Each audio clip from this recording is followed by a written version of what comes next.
GR હાઇવેઝ investment managers private લિમિટેડના સીईओ अमित कुमार सिंह अपनी साथ अंतर्गत चर्चा करवा जोड़ाया है। अमित सर, गुड आफ्टरनून, स्वागत है सर आपका शो पर। और सबसे पहले सर शुरुआत करेंगे, जानेंगे आपकी कंपनी के बारे में, बिजनेस मॉडल क्या है, कंपनी कैसे काम करती है व्यूअर्स और इन्वेस्टर्स के लिए sir. Shweta ji, thank you for having me on this show. तो इसमें क्या है सर, मैडम, इसमें हमारा बेसिकली जो इन्वेट है, ये एक ट्रस्ट है।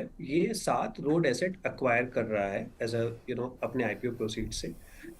जीआर इंफ्रा प्रोजेक्ट्स करके कंपनी है, कंट्री की one of the largest road construction company है। उससे हम लोग 7 एसेट खरीद रहे हैं।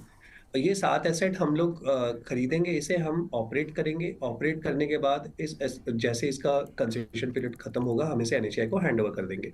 तो हमें इससे जो एनविटी मिलेगी, बेसिकली वो एनविटी से हमारा जो कैश फ्लो है वो मान लीजिए इस साल ऑलमोस्ट 960-970 करोड़ है। नेक्स्ट ईयर 1000 करोड़ के आसपास का होगा। वो उसमें से हमारे जो खर्चे, हम वो खर्चे को हटाएंगे, बाकी जो पैसा है वो अपने यूनिट होल्डर्स में डिस्ट्रीब्यूट करेंगे। ये तो 7 एसेट के उसमें हो गया। इसके अलावा हम जीआर इंफ्रा प्रोजेक्ट के साथ एक right of first offer ROFO agreement में एंटर कर रहे हैं, जिसमें 23 और एसेट है, 23, जिसपे जो कि अभी डिफरेंट स्टेजेस ऑफ डेवलपमेंट है। जिसमें जीआर हमारे साथ जीआर के साथ ये एग्रीमेंट है कि जैसे जैसे वो एसेट कंप्लीट हो जाएंगे और उसमें 2 एन्युटी आ जाएगी, वो एसेट भी इस इन्वेट में आ जाएंगे। तो 7 + 23, 30 एसेट प्लस एक जीआर के साथ हमारा रोफो का वैलिडिटी 5 साल है। मतलब अगले 5 वर्ष तक जीआर जो भी रोड सेगमेंट में अपना रोड कंस्ट्रक्ट करेगा, इन्वेट उसके ऊपर भी राइट ऑफ फर्स्ट ऑफर होगा। तो इससे क्या हो रहा है कि हमारा जो इन्वेट का रेवेन्यू है उसको हम बढ़ा पा रहे हैं जैसे जैसे ईयर अपना पास होता है। और इसके अलावा जो हमारा लाइफ ऑफ द इन्वेट है उसको हम 2047 तक लेके जा पा रहे हैं। तो ये हम इनिशियली हमारे इन्वेट का फ्रेमवर्क है। इसके अलावा जीआर के बाहर के भी जो एसेट है, जो नॉट ओनली जीआर इंफ्रा, बाहर के भी एसेट जो मार्केट में अवेलेबल हैं, जो छोटे या कॉन्ट्रैक्टर, बड़े कॉन्ट्रैक्टर्स जो भी हैं, जो एसेट को बेचना चाहते हैं, हम एसेट्स हैं, हम वो इन्वेट वो भी देखेगा, उसको भी एक्वायर करेगा और उससे भी जो कैश फ्लो अक्रू होगा उसको अपने यूनिट होल्डर्स में डिस्ट्रीब्यूट करेगा। जी, तो sir company does it work like Brookfield and Macquarie, जो कि प्रोजेक्ट्स को ज़्यादा एफिशिएंट बनाती है? Absolutely, madam. You're right. You're right. Okay. It is like that only. You have to basically आप इसको ज़्यादा प्रोफेशनली वे में मैनेज करें। आप इसमें जैसे भी कॉस्ट ऑप्टिमाइज करने की कोशिश करें, आप और नए एसेट्स खरीदें। तो क्या होता है कि ये एक पूल ऑफ कैश फ्लो होता जाता है। आप उससे एसेट खरीदते रहते हैं, आप अपने इन्वेट की लाइफ बढ़ाते रहेंगे और जो यील्ड आएगा, आप जो भी गाइडेंस अपने अभी यूनिट होल्डर्स को दे रहे हैं हम लोग, मतलब फॉर दिस आईपीओ, वो हम लोग अपने यूनिट होल्डर्स को डिस्ट्रीब्यूट करते रहेंगे। हमारा जो डिस्ट्रीब्यूशन होगा वो क्वार्टरली होगा। जी, definitely sir. Amit sir, next समझना चाहेंगे कंपनी का जो प्लान है यहाँ से टू रेज 2500 करोड़, जो कि हाईएस्ट फॉर दिस ईयर, तो उसका यूज़ जो है, यूज़ ऑफ पब्लिक ऑफरिंग क्या रहेगा? हाँ, इसमें बहुत सिंपल है हमारा यूज़। 2500 करोड़ जो हम रेज कर रहे हैं, इसमें ऑलमोस्ट 100 करोड़ हम सेट असाइड कर रहे हैं, may be issue related expenses है, थोड़ा जनरल कॉर्पोरेट पर्पस 15-20 करोड़ में भी एट द इन्वेट लेवल। बाकी 2400 करोड़ स्ट्रेट फॉरवर्ड जो अपने 7 एसपीवी जो अभी हम एक्वायर कर रहे हैं, उसमें ऑलमोस्ट 3527 करोड़ का डेट है अपना। अपने 3527 करोड़ के डेट में से टोटल 2400 करोड़ का डेट अपने रिटायर कर देंगे इस 2400 करोड़ के इशू प्रोसीड से। तो हमारे पास ओनली 1127 करोड़ का डेट बच जाएगा, जो हम इन्वेट लेवल पे अलग लेवल पे रेस कर रहे हैं। और इसके बाद जैसे जैसे हम एसेट एक्वायर करेंगे, अगर हमको और डेट लेना पड़ा, जो कि हम लेंगे, वो हम लेंगे। हमारे इस 2400 करोड़ डेट पे करने के कारण जो हमारा इन्वेट में लिवरेज बोला जाता है, which is debt to enterprise value, वो 20% के आसपास आ जाएगा, जो कि काफी कम है। और ये अलाउ करेगा इन्वेट के फर्दर ग्रोथ को, कि इन्वेट को अच्छे एसेट्स मिले, चाहे वो जीआर के रोफो एसेट्स हो, चाहे बाहर के एसेट्स हो। इन्वेट लिवरेज करके, मतलब और डेट लेके एसेट्स एक्वायर कर सकता है। और चूंकि वो सस्ता पैसा होगा डेट आपके एसेट के जो ले रहे हैं उसके सामने, तो जो भी एक्विजिशन है वो यील्ड एक्रेटिव होगा। तो मैं अपने एग्जिस्टिंग यूनिट होल्डर्स को मतलब ट्राई कर पाऊंगा कि और ज़्यादा जो भी हम गाइडेंस दे रहे हैं, उस गाइडेंस को मेंटेन करें, उससे ज़्यादा भी देने की कोशिश करें। हमारा हमारा ये जो अब जो हम इस प्रयास के लिए हमेशा तत्पर रहेंगे। Okay sir. सर, आगे समझना चाहेंगे portfolio of projects, typical annuity income, और आप कैसे देख रहे हैं एंड FY24 का terms of annuity income, that is top line? FY24 में मैडम, जैसे मैंने बोला, हमारा टॉप लाइन ऑलमोस्ट 960-970 करोड़ के आसपास रहेगा FY24 में। और 25 में ये बढ़ के 1000 करोड़ के आसपास होना चाहिए, 1003-4 करोड़ ऐसा कुछ नंबर है। और मे बी 26 में जस्ट मैं 7 एसेट की बात करूं, ये नंबर कुछ 950 960 करोड़ के आसपास होना चाहिए। लेकिन जैसे रोफो एसेट्स हैं, जैसा मैंने अभी बताया, अगर वो रोफो एसेट जो कि हम कोशिश करेंगे कि मे बी अगले 3 4 महीने 5 महीने में हम रोफो एसेट शुरू कर देंगे लेना, वो जैसे जैसे रोफो एसेट्स और ऐड आएंगे, बिकॉज वो नए एसेट हैं, ये साथ में उनका रेवेन्यू ऐड होगा, तो वो फिर ओवरऑल रेवेन्यू जो मैं आज बोल रहा हूँ मे बी उससे थोड़ा और आपको ज्यादा दिखेगा। ओके सर, ओवरऑल एक सेक्टर के ऊपर एक व्यू जो मैं आपसे लेना चाहूँगी, इंफ्रा सेक्टर्स के जो ऑर्डर इनफ्लो है यहाँ पर हम असर देख रहे हैं, और मैनेजमेंट की कमेंट्री भी अब तक जो आई है ऑर्डर इनफ्लो गाइडेंस में भी उन्होंने यहाँ से कटौती की है, तो आपका आउटलुक इसके ऊपर क्या रहेगा? नहीं सी मतलब मोस्ट ऑफ द, अगर आप ईपीसी कंपनीज को देखें तो उन्होंने इंफ्रा में, अगर एक ओवरऑल इंफ्रा की बात करूं तो ऑफ कोर्स गवर्नमेंट का, अगर आप देखिए हमारी इस गवर्नमेंट में हमेशा एक लास्ट 7 8 साल 9 साल से विजन है कि इंफ्रास्ट्रक्चर पे अच्छा स्पेंडिंग हुआ है। एंड आई थिंक उसका एक हमें झलक भी हमें अपने जीडीपी में देखने मिलती है। अगर मैं आपको रोड की बात करूं तो आप इस साल देखिए, इवन जो इंटरिम बजट है उसमें जो फाइनेंस मिनिस्ट्री से मॉर्थ, जो मिनिस्ट्री ऑफ रोड ट्रांसपोर्ट और हाईवेज एलोकेशन है, वो थोड़ा ज्यादा ही है।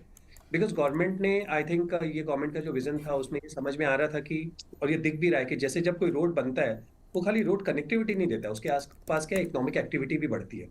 और उस इकोनॉमिक एक्टिविटी बढ़ने से क्या है कि वो जीडीपी में भी कंट्रीब्यूट करता है। सो आज जो भी जीडीपी आप देखिए, जो आज के डेट में जो भी विजन हमारी गवर्नमेंट दे रही है, अभी थर्ड लार्जेस्ट इकोनॉमी के अगले 3 से 4 साल में, और फिर 2047 तक अमृतकाल, जिसमें हम काफी और बड़ा 10 ट्रिलियन और जो भी साइज की बात हो रही है, वो साइज वो साइज तभी अचीव हो सकता है जब आपका जीडीपी ग्रोथ है, और वो इंफ्रास्ट्रक्चर उसमें बहुत बड़ा क्रिटिकल कंपोनेंट है। गवर्नमेंट ये समझ रही है ऑफ कोर्स, और गवर्नमेंट उसके ऊपर काम भी कर रही है। जिस हिसाब से आप लास्ट जो स्पेंडिंग इंफ्रा की देखेंगे वो है, और मुझे लगता है इस साल just may be because of the election year और may be right of way का थोड़ा इशू था रोड में, शायद अवॉर्डिंग कम हुए होंगे।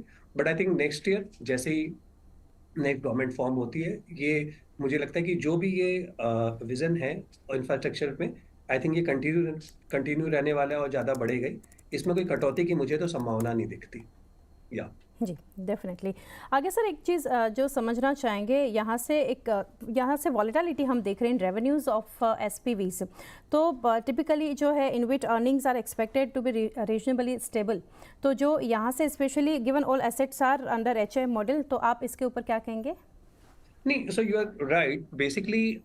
इसमें रेवेन्यू स्टेबिलिटी में अगर आप देखिए तो मतलब क्योंकि एक क्या है, financial the way accounting is been all this things are being reclassified, तो शायद आपको नंबर्स थोड़ा इधर उधर दिखेंगे। बिकॉज जो पैसा है मॉडल में क्या होता है, आपको 100 रुपया कंस्ट्रक्शन कॉस्ट है, 40 रुपये आपको अथॉरिटी ड्यूरिंग कंस्ट्रक्शन देती है, 60 रुपया वो नेक्स्ट 15 ईयर्स देती है। तो जो अथॉरिटी से पैसा मिलता है, आप उसको जब फाइनेंशियल एसेट करके अपने इंडिया से अकाउंटिंग में क्लासीफाई करते हो, थोड़ा सा हमारे दर्शकों के लिए मुझे लगता है शायद वो इतने कम समय में भी थोड़ा सा चैलेंज हो समझने के हिसाब से। तो मैं सिंपल बोलूँ कि अपने को कैश फ्लो देखना चाहिए।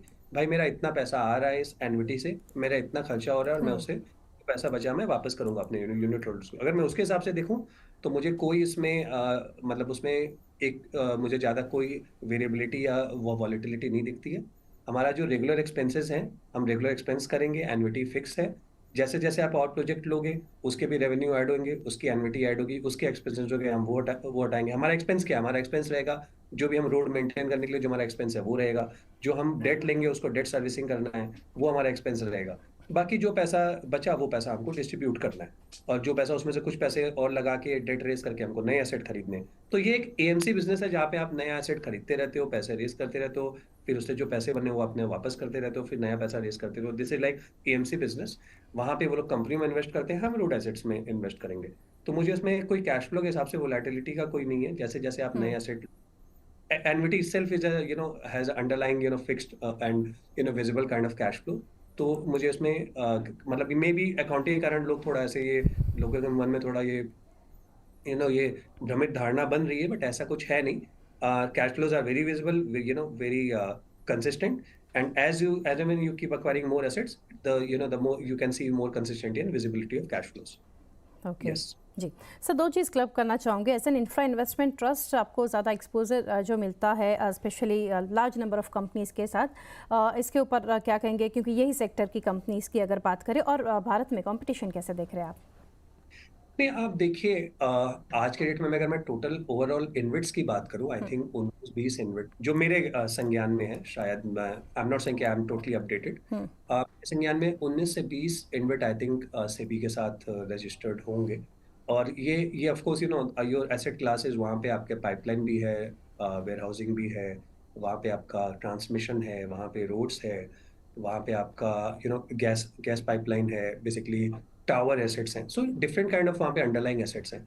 अगर आप रोड में देखेंगे तो पब्लिक साइड में I think only IRB InvIT which is listed. And अगर आप प्राइवेट में देखेंगे तो हाँ, देयर आर सर्टेन, मतलब और भी इन्विट्स हैं जो कि लिस्टेड है। बट हमें कंपटीशन इसलिए नहीं दिखता है, मतलब कंपटीशन तो है लेकिन कंपटीशन इसलिए नहीं ज़्यादा है क्योंकि आप देखिए NHAI ने अभी तक, अगर मैं आपको डेटा बताऊं तो 400 से ज़्यादा हैम एसेट्स ऑलरेडी रोल आउट किए हैं। अब ये हैम एसेट्स में क्या है कि अगर ये हैम एसेट आज के डेट में, मतलब मैं अगर कुछ बड़े प्लेयर्स हैं जिनका ट्रांजेक्शन हो रहा है जो और इन्वेस्ट करें या जो किसी को बेच रहे हो, लेकिन उसके अलावा भी अगर आप देखें जो एसेट्स अवेलेबल है मार्केट पे, वो नंबर बहुत ज़्यादा है। और जो इंफ्रास्ट्रक्चर ट्रस्ट हैं, जो भी और प्लेयर्स हैं, उनको ये खरीदना, प्लस कुछ लोग TOT भी देखते हैं, BOT भी देखते हैं। तो अपॉर्चुनिटी हमारे लिए ग्रो करने की बहुत है। प्लस जो GR के साथ हमारा रोफो है, उसमें खुद हमारे पास 7+23 अगले 4-5 साल में GR जो बनाएगा वो भी हमारे पाइपलाइन में ऐड होगा। तो हमें ऐसा कंपटीशन का नहीं है। एंड मैं आपको ये चीज़ बोल सकता हूँ कि अगले 4 से 5 साल में ये हमारा जो प्लेटफॉर्म है वो one of the largest yield platform of the country, मतलब बनने के कगार पे। उसमें मुझे कोई ज़्यादा उसमें चैलेंज नहीं दिखता है। हाँ। जी जी, डेफिनेटली अमित सर, वैसे तो काफ़ी डिटेल्स आपने यहाँ से हमारे साथ शेयर की। एक लास्टली आपसे जानना चाहूँगी, अकॉर्डिंग टू यू क्या रीजंस रहेंगे अगर इन्वेस्टर्स सोच रहे, प्लान कर रहे IPO में इन्वेस्ट करने का, आपका व्यू, और आप यहाँ से क्या मैसेज देना चाहेंगे? मैडम, ऐसा है कि आपके इन्वेस्टर्स जो इक्विटी मार्केट के हैं, they are much much smarter than me, तो मैं किसी को क्या बोलूं। लेकिन एक चीज़ अगर मेरे साइड से आप पूछे तो आप मार्केट का अगर आप देखें तो पिछले 15 साल में मार्केट अगर देखो तो मार्केट ने आपको 14-14.5% काइंड ऑफ रिटर्न दिए, 13.5 से 14.5 आई कैन से। अगर मैं एक डेट क्लास देखूं जिसमें आपका बेसिकली जो ईल्ड होता है, अगर 10 ईयर जीसेक पेपर है या फिर NCDs होते हैं या FDs होते हैं, उसके रेट सबको पता है। हमारा क्या है, हमारा एक मोर एक हाइब्रिड प्रोजेक्ट है। बिकॉज यहाँ पे क्या है कि आपका जो बेसिकली टेनर है जो एसेट का, वो काफी बड़ा है, कंसेशन लाइफ बड़ा है। तो इसलिए आपको इसमें एक बीच का रिटर्न है। मैं जैसे अगर बताऊं तो आज के डेट में अपने 10 ईयर जीसेक है, ये 7-8, 7-10 पे ट्रेड कर रहा है। और अगर आप कोई भी एक अच्छा 12-13 साल का PSU पेपर देखें सिमिलर क्रेडिट प्रोफाइल का, दैट में बी ट्रेडिंग एट से अराउंड 735-740 अराउंड दैट रेंज। हम लोग जो बात कर रहे हैं, बिकॉज अभी मेरा बुक बिल्डिंग प्रोसेस और मैं एग्जैक्ट नहीं बता पाऊंगा, लेकिन एक रेंज वाइज अगर मैं बोलूँ तो हम उससे ऑलमोस्ट 400 पिप्स हायर की बात कर रहे हैं।